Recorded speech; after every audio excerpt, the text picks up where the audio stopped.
Hola, bienvenidos a las clases online de inmunología. Hoy vamos a ver la generación de la diversidad en los linfocitos B y T.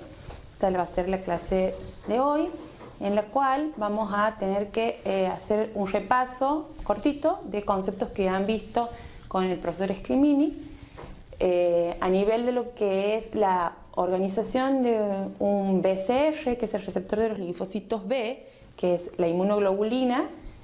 Nada más que cuando está acoplado a la membrana es el BCR y la inmunoglobulina es la forma soluble. Y el TCR, que es el receptor de los linfocitos T, que siempre está acoplado a la membrana. Y estructuralmente estas dos moléculas tienen una región constante que en el caso de la inmunoglobulina está formada, que la inmunoglobulina está formada por dos cadenas, como sabían, la pesada y la liviana. Hay dominios de la cadena pesada y dominios de la cadena liviana, y el TCR está formado también por dos cadenas, una alfa y una beta, o la gamma delta, es otra variable, que también presentan dominios constantes y dominios variables.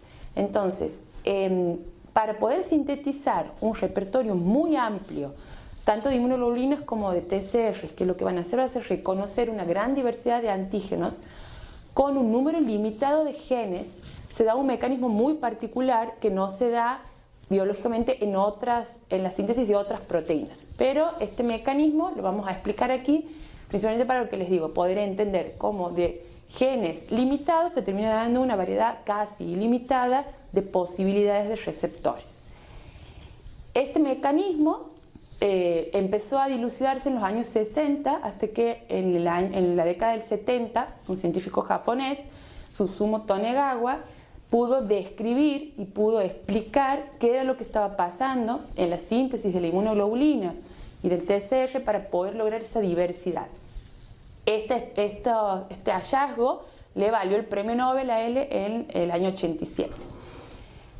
¿En qué se basa este mecanismo? Para poder entender, primero vamos a repasar un poquito lo que ustedes ya deben haber visto en bioquímica o en genética, que es cómo es la traducción y la transcripción normal en una célula. Nosotros tenemos el ADN es lo que se llama en línea germinal, como está presente en todas las células del organismo. Recuerden que todas las células contienen todo el ADN que está disponible para sintetizar la proteína que sea necesaria. Lo que pasa es que una célula, a medida que se diferencia para cumplir una función determinada, empieza a apagar ADN que tiene genes que no necesita y a expresar los genes que sí va a necesitar para su maquinaria, ¿no? Entonces una neurona expresa ciertos genes que necesita y el hepatocito va a expresar otros, pero todas tienen la potencialidad y tienen su ADN intacto igual. Este ADN en línea germinal, en la medida de lo posible, no puede ser dañado, y existen mecanismos, de hecho, que resguardan la integridad del ADN, porque el peligro de un daño en el ADN es un peligro potencial de una transformación tumoral de una célula. Entonces, si hay que hacer modificaciones, las modificaciones se hacen a nivel del ARN. Entonces, un ADN en línea germinal genera, cuando se copia el gen, que también esa es otra cosa que vamos a ver hoy, normalmente un gen es sinónimo de una proteína, ¿no? Ese es un dogma también de la biología molecular, y en este caso no va a ser tan así. Entonces no tenemos un gen, este gen va a pasar a un transcripto primario. Dentro del gen va a haber regiones que son codificantes, que son los exones, que se copian en ese transcripto, intrones, que son las secuencias que separan los exones, que no van a ser codificantes, pero que sí tienen su utilidad estructural. Y después el transcripto primario va a sufrir un proceso de empalme o splicing, que va a eliminar a los intrones, va a juntar a los exones, y este ARN mensajero final es el que se va a traducir a proteína. Bien, entonces como vemos, las modificaciones o el empalme se da en el ARN. ¿Qué pasa en el caso de los genes de la inmunoglobulina o del TCR? Yo voy a explicar primero lo que es la inmunoglobulina, porque el mecanismo es prácticamente idéntico para el TCR. Entonces, cuando nosotros hablamos de grupos de genes, estamos hablando de un locus. En un locus hay un grupo de genes que codifican para algo particular. Y cuando hablamos de grupos de locus, o sea, el plural de locus es loci. Entonces, estos son los loci para sintetizar las inmunoglobulinas. Este es el locus que sintetiza para la cadena pesada. Como decíamos, está 2 cadenas pesadas por inmunoglobulina. Esta sería la cadena pesada. Aquí están todos los genes que sintetizan las posibilidades que da la cadena pesada en el cromosoma 14. Dentro de este locus vamos a tener genes que aquí están en verde que van a codificar para la cadena pesada solamente, para la parte constante de la cadena pesada. Recordemos que tenemos dominios constantes y un dominio variable. Entonces, estos dominios constantes van a estar codificados en estos segmentos génicos o genes que están en verde, que se van a llamar C por constante. Sabemos que hay varios isotipos de inmunoglobulina, entonces tenemos una cadena constante que va a dar la inmunoglobulina M, otra que va a dar la G, la E. Entonces hay un gen que se llama C-mu, que es el que da la cadena pesada mu para la inmunoglobulina M. Este es el que está en primer lugar, digamos. Luego tenemos un gen C-delta, que es el que va a dar la cadena pesada de la inmunoglobulina D. Luego el gamma 3, el gamma 1 da la IgG3, la IgG1. El alfa 1, la IgA1, el gamma 2, el gamma 4 para la IgG2 y IgG4, el epsilon que va a dar a la IgG y finalmente el alfa 2 que va a dar el isotipo de IgA2. Bien, estos genes a su vez están divididos adentro en 5 o 6 exones porque cada exón codifica para cada dominio constante. Recuerden que hay algunas cadenas que tienen 4 dominios constantes, otras tienen 3 dominios constantes. Entonces está un exón para cada dominio constante y luego hay un exón para la parte transmembrana y otra para la región intracitoplasmática en el caso de que sea el BCR. Bien, en cuanto a la región variable, esto es donde se da la particularidad en estos genes. Para sintetizar a la región variable hay varias opciones. Hay varios segmentos génicos. En el caso de la cadena pesada vamos a tener 3 tipos de genes o segmentos génicos. Los que son los B por variabilidad, los que son los D por diversidad y los J de joint o unión en inglés. ¿Qué es lo que pasa aquí puntualmente?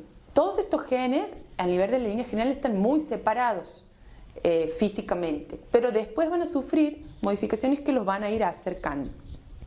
Esto, para poder acercar estos genes, en realidad lo que va a sufrir el ADN va a ser una modificación que al azar se va a elegir un gen B, un gen D y un gen J. Y al azar esos genes elegidos se van a juntar y van a formar lo que va a ser la región codificante para la región variable de la inmunoglobulina, de la cadena pesada en este caso.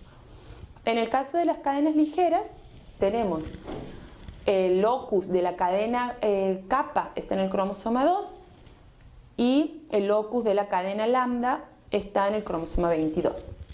Y la región variable de estas cadenas va a estar codificada en el caso de la cadena kappa por opciones de región de segmentos B y de segmentos J. En este caso no existen los segmentos D. Y en el caso de la lambda lo mismo. ¿Cuál es la diferencia aquí? Que en el caso de la cadena ligera kappa hay una sola opción de región constante. Un solo gen que va a codificar la zona constante. Mientras que para la cadena lambda hay 3 o 4 copias que en realidad son estructuralmente casi idénticas, no se le ha encontrado ahora funcionalidad diferente, pero existen estas opciones, ¿no? de 4 cadenas constantes distintas. ¿Esto qué nos otorga? La posibilidad de elegir al azar uno de cada uno de estos segmentos, que en el caso de las cadenas pesadas hay 50 opciones para los B, 30 opciones para los D y 6 opciones para los J, nos da una combinatoria y una probabilidad de multiplicar 50 por 30 por 60. O sea, hay 9000 opciones distintas de combinaciones que se pueden dar a ese nivel, según qué segmento génico se elija. Y esas 9000 formas distintas van a generar 9000 regiones variables diferentes, que a su vez se van a combinar con el otro lado, que va a ser la región variable de la cadena ligera, y va a aumentar aún más la variabilidad que puede tener este sitio, que es donde se va a unir el antígeno. Entonces, la conformación de aminoácidos que se va a dar en esta zona, más la conformación de aminoácidos que se va a dar en esta otra, la variabilidad que tiene es de multiplicar todas las combinaciones posibles, que en este caso serían 9000 de cadenas pesadas más 470 de las posibilidades que hay de las dos cadenas livianas, y esa multiplicación supera los 4 millones de posibles receptores que se pueden generar. Entonces, como estamos viendo, con un número limitado de genes podemos llegar a generar más de 4 millones de inmunoglobulinas distintas. Después, además de la variabilidad, que da la combinación, va a haber otros mecanismos que van a aumentar todavía más la variabilidad de esas regiones, como para llegar a un repertorio teórico de 10 a las 11 inmunoglobulinas distintas. Como les digo, esto es un repertorio teórico, pero en la realidad hay muchas inmunoglobulinas que se pueden formar y que pueden ser no funcionales o truncas. Entonces, finalmente, a lo mejor estamos hablando de unos 10 a las 7 receptores que realmente puedan ser funcionales. Esto nos da un abanico de posibilidades de inmunoglobulinas que puedan reconocer moléculas que no existen incluso. O sea, se puede reconocer hasta moléculas que todavía no existen, por la probabilidad y las posibilidades que da esas regiones variables. Entonces, esto es lo maravilloso que tiene este sistema, de lo que les repito, con un número limitado de genes, poder dar tanta diversidad. Bien, ¿cómo se da esa unión de los segmentos estos en la región variable? En realidad, mientras el linfocito B va madurando y el linfocito T va madurando, se van generando cambios en el ADN, y en el caso del linfocito B, el primer locus que se va a modificar es el de la cadena pesada. Yo ahora voy a explicar primero la cadena liviana a los fines didácticos porque es más fácil, pero realmente a nivel de la línea temporal del linfocito, de la maduración, el primero que se arregla es el de la cadena pesada. ¿Qué pasa en este caso? La cadena ligera kappa, en un precursor del linfocito B, en línea germinal, estaría así. Una región constante para el dominio constante de la cadena kappa, varias regiones B y varias regiones J. Lo primero que va a pasar a nivel del ADN es que, por un mecanismo que vamos a ver después, al azar se va a elegir, en este ejemplo, por ejemplo, el segmento 2 del gen B con el segmento J sub N. Estos dos se van a juntar, esta parte va a ser eliminada, todo esto que está en el medio se va a eliminar y se van a acoplar el B2 con el JN. Esto va a quedar a nivel del ADN, y este rearreglo no tiene vuelta atrás. Y este rearreglo que ha hecho un linfocito B en particular va a ser heredado a todos sus hijitos. O sea, toda la progenie que derive del linfocito que ha hecho este rearreglo en su ADN, como está hecho a nivel del ADN, va a ser heredado por todos sus hijos. Por eso se habla de clones. Un clon de linfocitos B es un grupo de linfocitos B que viene de una sola célula precursora.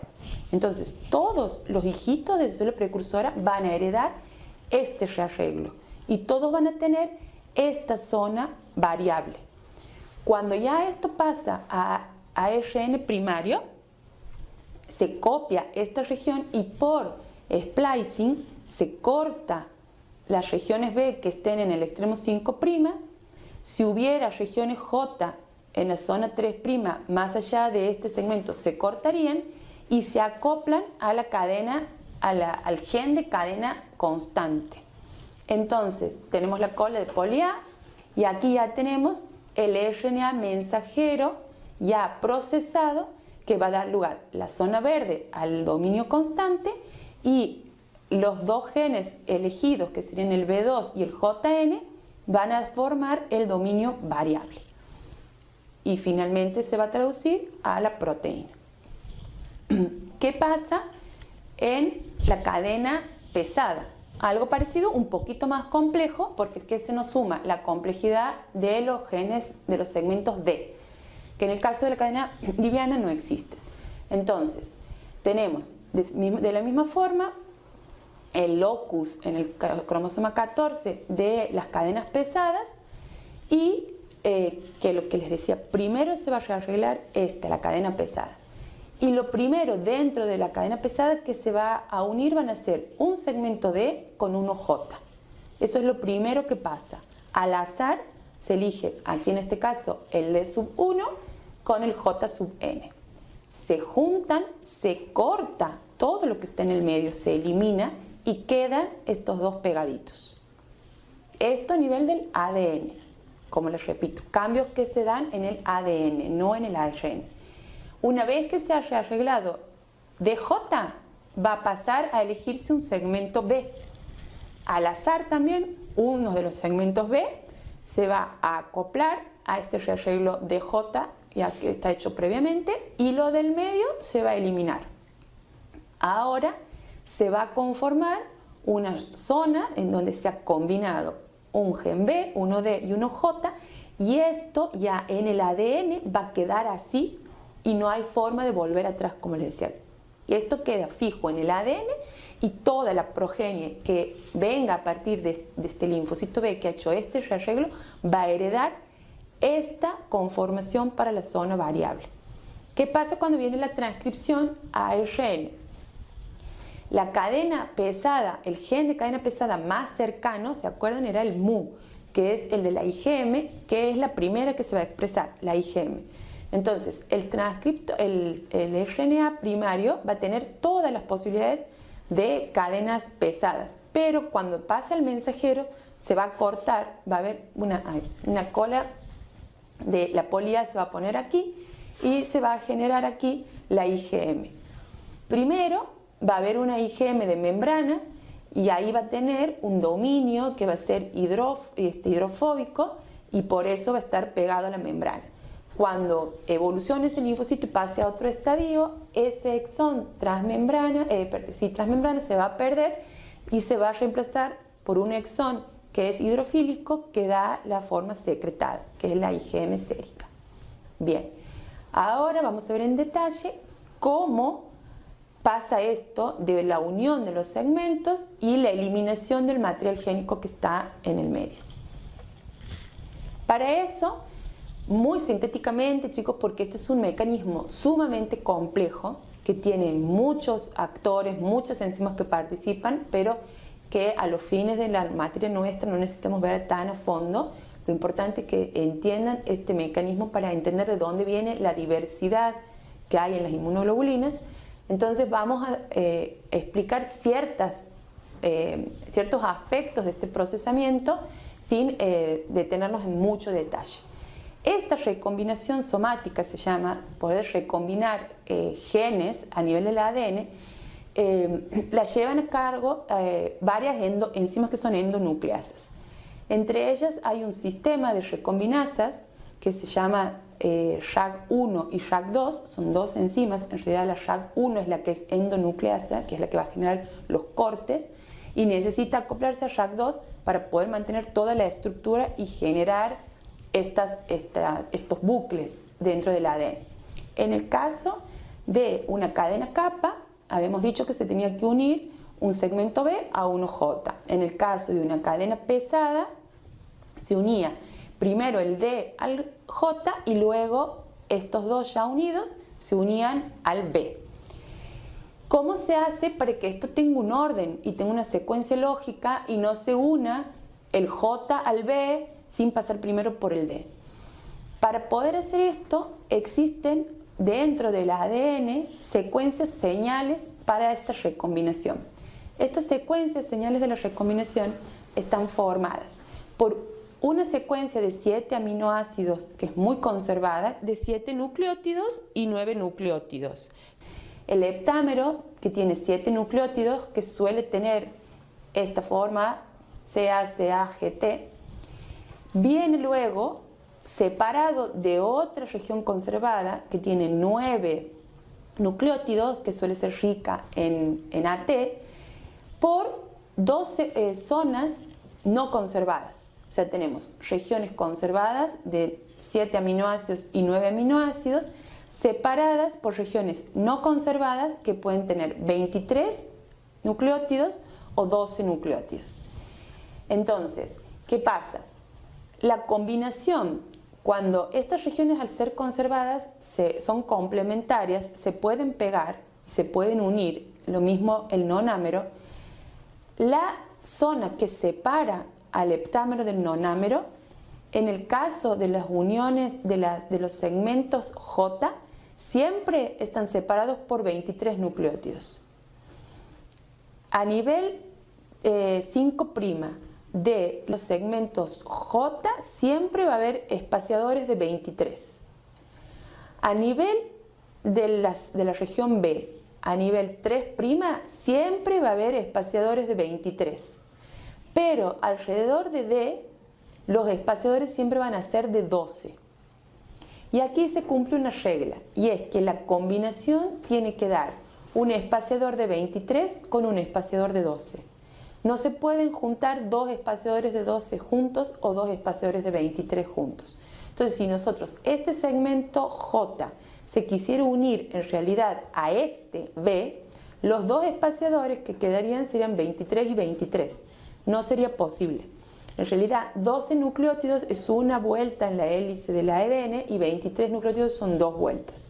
Entonces, siempre la regla es 12-23. Entonces, como solamente se puede combinar uno de 23 con uno de 12, el segmento J no se puede combinar con el segmento B en la cadena pesada. Y sí o sí se tiene que combinar primero con el D. Entonces, se combinan estas zonas conservadas con espaciadores en el medio de 12-23 y una vez que se forma esta estructura, que este paso se llama sinapsis, que está estabilizado por las RAG, por las enzimas estas RAG1 y RAG2, se va a generar un corte. Se genera un corte a este nivel, esta zona se elimina y estos dos se empalman, se juntan.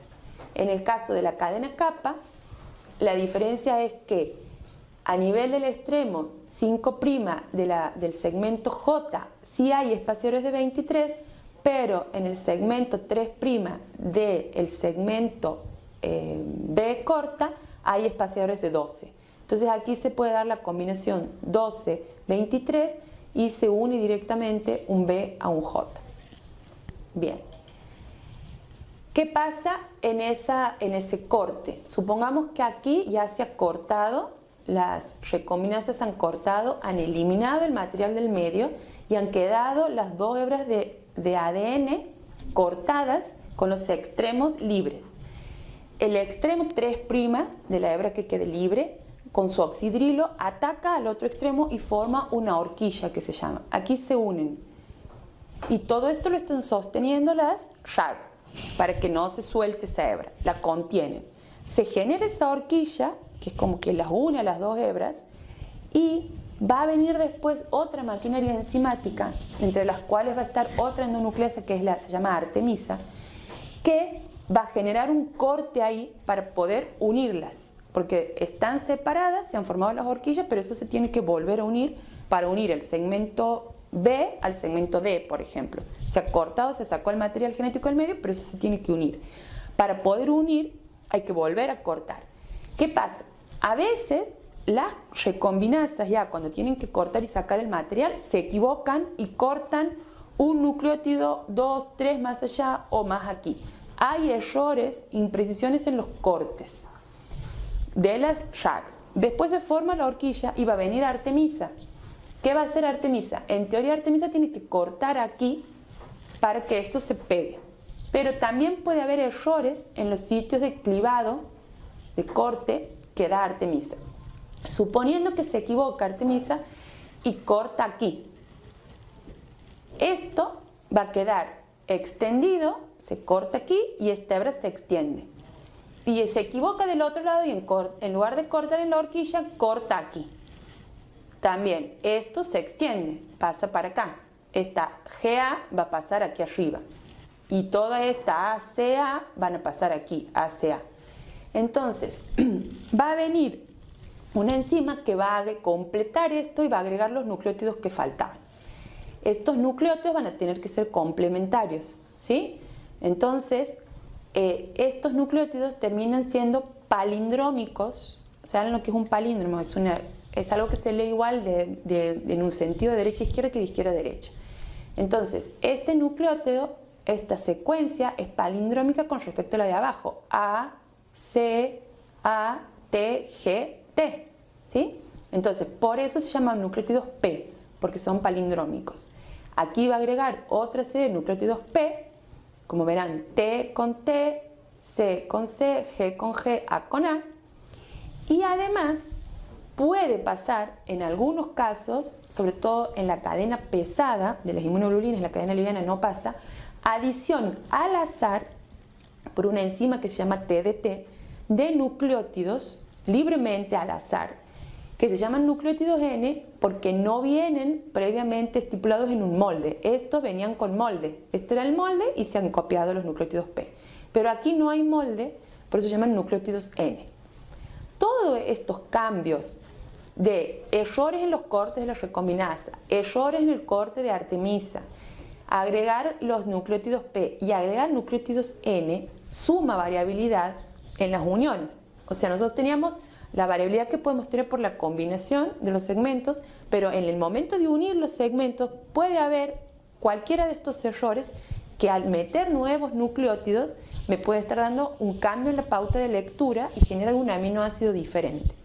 Entonces, a nivel, digamos, de resumir lo que viene pasando, tenemos primero el segmento J con el D que se quiere acercar. Esta es la zona conservada, el heptámero, el nonámero, el espaciador de 12 con el de 23. Se forma el asa, viene RAG1 y RAG2, estabiliza la formación de esa asa, corta. El asa esta se descarta, esa es lo que se llama la escisión. Se forman las horquillas estas y luego viene artemisa que hace la apertura de la horquilla y procesa estos extremos de modo de unirlos. Y en la unión se hace la adición de nucleótidos P y de nucleótidos N. Entonces sería el resumen del proceso. Esto es el material que se elimina. Esa asa se descarta y aquí queda pegado este extremo J al extremo D, J al segmento D.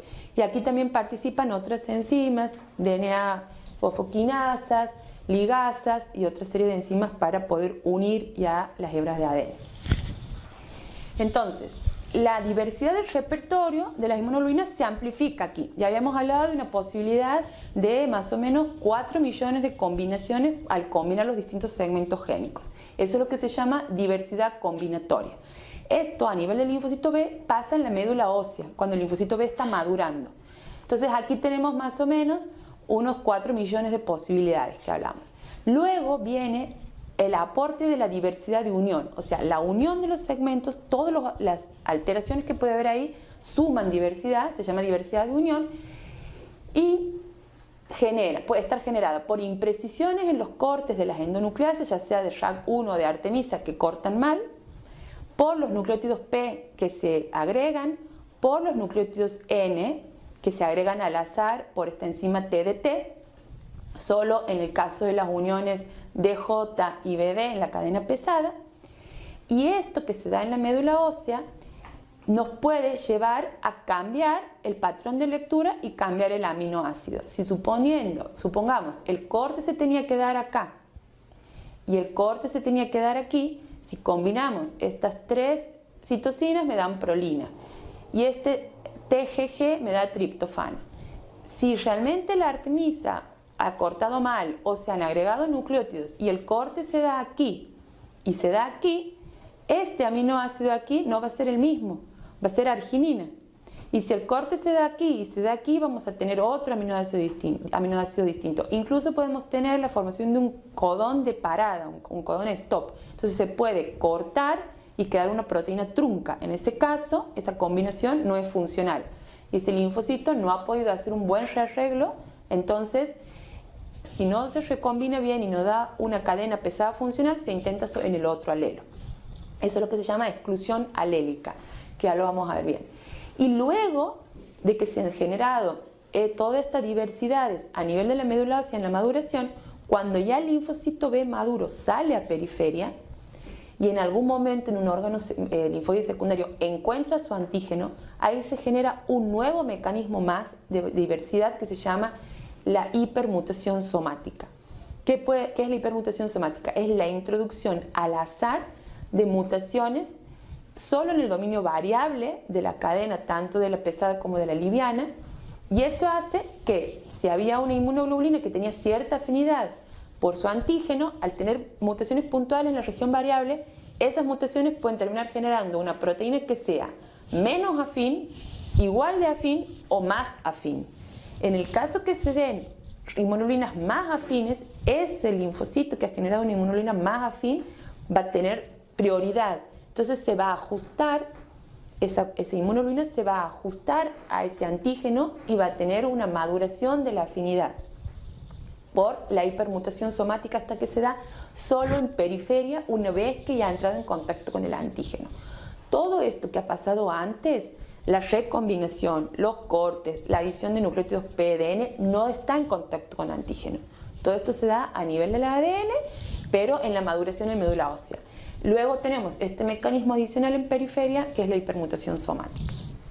Eso que quede claro, chicos. Entonces, bueno, finalmente esto a modo de resumen, una misma línea germinal podría tener al final un mensajero en el que se combine B1, D1, J1, otro que tenga B2, D3, J5, otro que tenga B sub N, D2, J2, más los nucleótidos P y N metidos ahí. Entonces aquí tenemos 3 linfocitos distintos que han hecho 3 rearreglos distintos y que sus hijos van a heredarlos.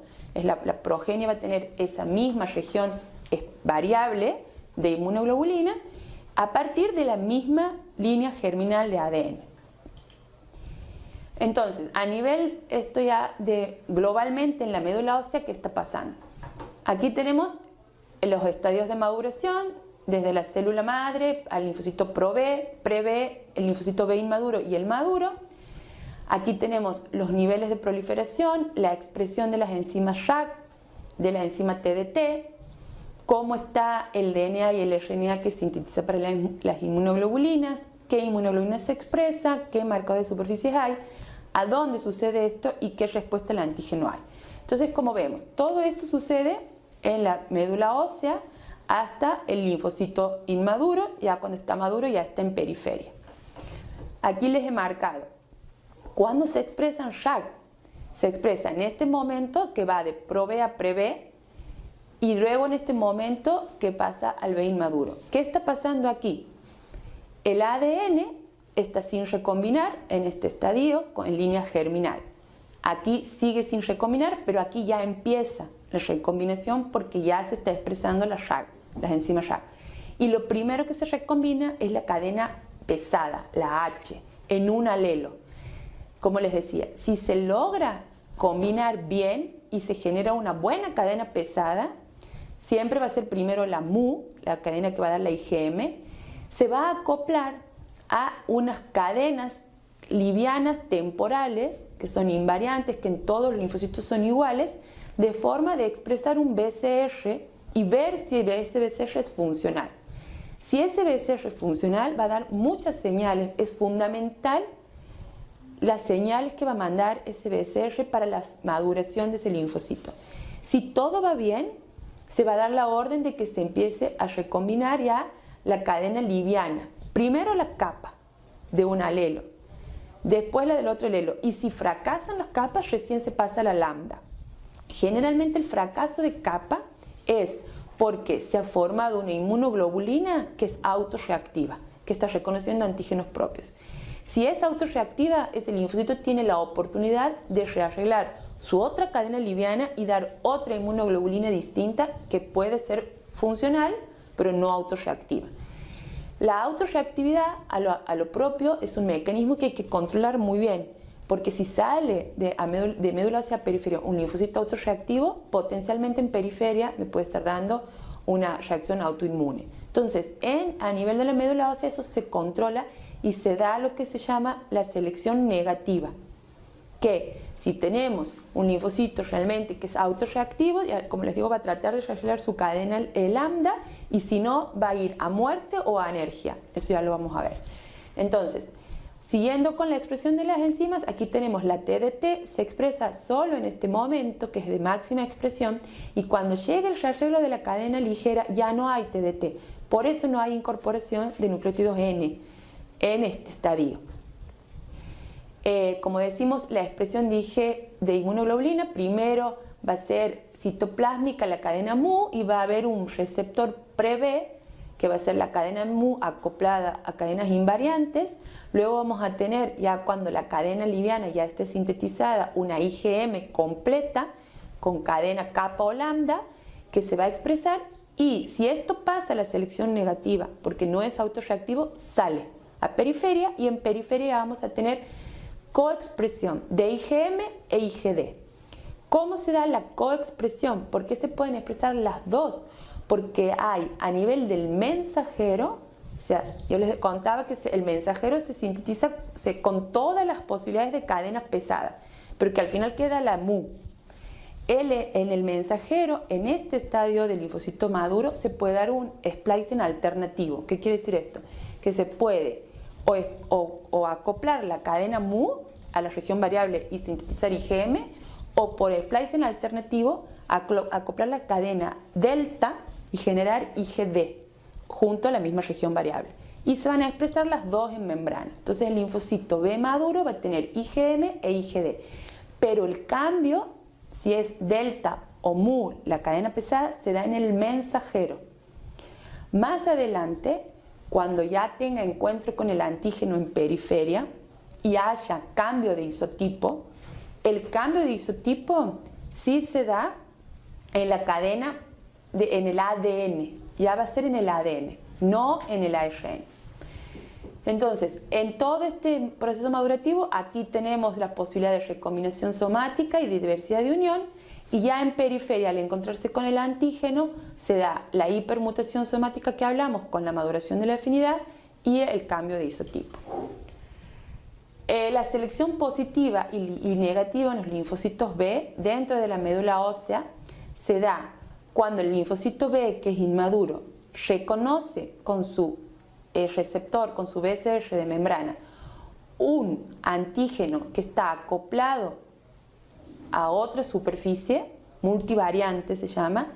Si lo reconoce, esta célula va a apoptosis, muere, hay lesión clonal. Sin embargo, si lo que está reconociendo es un antígeno soluble, hace un switch a IgD y queda en anergia. Esta célula no muere, pero es anérgica, o sea, no respondedora.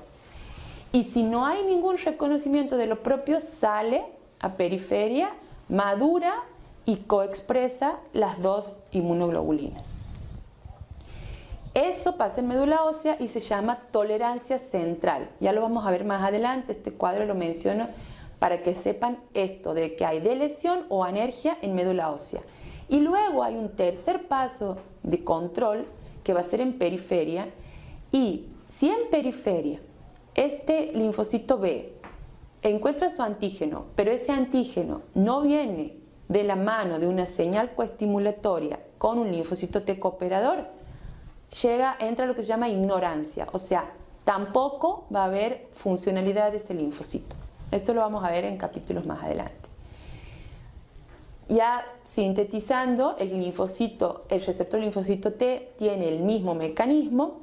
Tenemos a nivel de la línea germinal el locus para la cadena beta del TCR, que tiene todas estas posibilidades de segmentos B, segmentos D y segmentos J, y el locus de cadena alfa no tiene segmento D, pero la posibilidad de combinación de beta con alfa me da 10 a la 16 combinaciones. En la zona variable del TCR eso es muy elevado, eso es lo teórico, no siempre, ya les digo, son funcionales. Y el TCR delta, que también tiene zona D, con el TCR gamma, que no tiene zona D, me da una posibilización, una combinatoria de 10 a la 18. Este es un ejemplo de una cadena beta que se va a reordenar. Primero reordena el segmento D con un segmento J, igual que antes. Luego a ese DJ se le suma el B, queda este segmento reordenado donde se ha eliminado el material génico que había en el medio. Esto es DNA, queda así, todos los hijitos heredan lo mismo. Ya en el mensajero se da el ajuste, se eliminan los segmentos que no van a ser usados, se acopla a la cadena constante y ya se traduce a TCR. En el timo, que es donde se da esta maduración de los linfocitos T, también va a pasar, al igual que con el linfocito B, la recombinación somática, igual que en el caso de la inmunoglobulina. También va a haber imprecisión en las uniones, nucleótidos P, nucleótidos N, igual que la inmunoglobulina. Lo que sí no va a haber en el linfocito T es hipermutación somática en periferia. ¿Por qué? Porque eso es un riesgo de generar un TCR autorreactivo. Entonces, ya en periferia ese TCR no se toca más, distinto de lo que pasaba con la inmunoglobulina.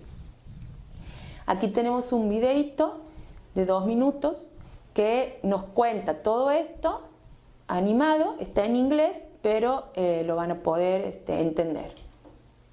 Y bueno, muchísimas gracias por su atención. El video les queda en la presentación para que los puedan ver tranquilos y nos vemos en la clase integradora. Gracias.